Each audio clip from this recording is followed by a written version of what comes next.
इसके अलावा इसी साल 13 फरवरी 2016 को प्राइम मिनिस्टर नवाज शरीफ को एक तोहफे में घड़ी,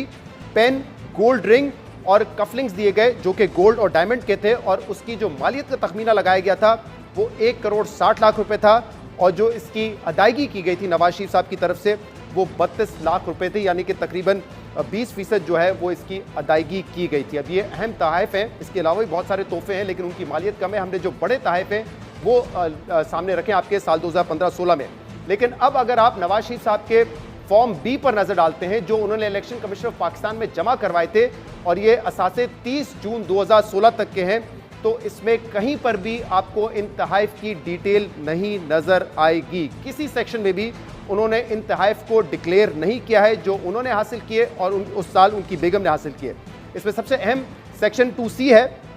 जो कि बात करता है एसेट्स ब्रॉट और रेमिटेड फ्रॉम आउटसाइड पाकिस्तान, जिसका जिक्र अपनी जजमेंट में भी हुमायूं दिलावर साहब ने किया है कि जो असासे आपने तोशा खाना में हासिल किए हैं उनको सेक्शन 2C में शामिल करना ज़रूरी है। लेकिन आप देख सकते हैं कि इन दोनों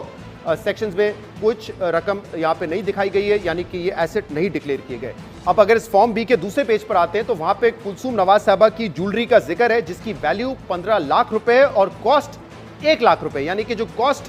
कि जो कीमत अदा की गई कुलसूम नवाज साहबा के पास जो ज्वेलरी थी उसकी कीमत सिर्फ 1 लाख रुपए है और वैल्यू 15 लाख रुपए है। जबकि अगर आप दोबारा तोशा खाना के तोहफ़ में जाएंगे तो जो 13 जनवरी 2016 को तोहफ़ खरीदे गए थे उसमें कुलसूम नवाज साहिबा ने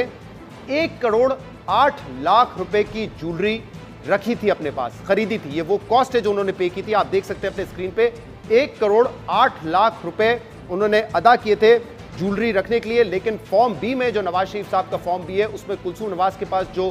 वैल्यू दिखाई गई है ज्वेलरी की वो सिर्फ 15 लाख रुपए की है, यानी कि क्लियरली ये भी केस ऑफ मिस डिक्लेरेशन और फॉल्स डिक्लेरेशन का है। अगर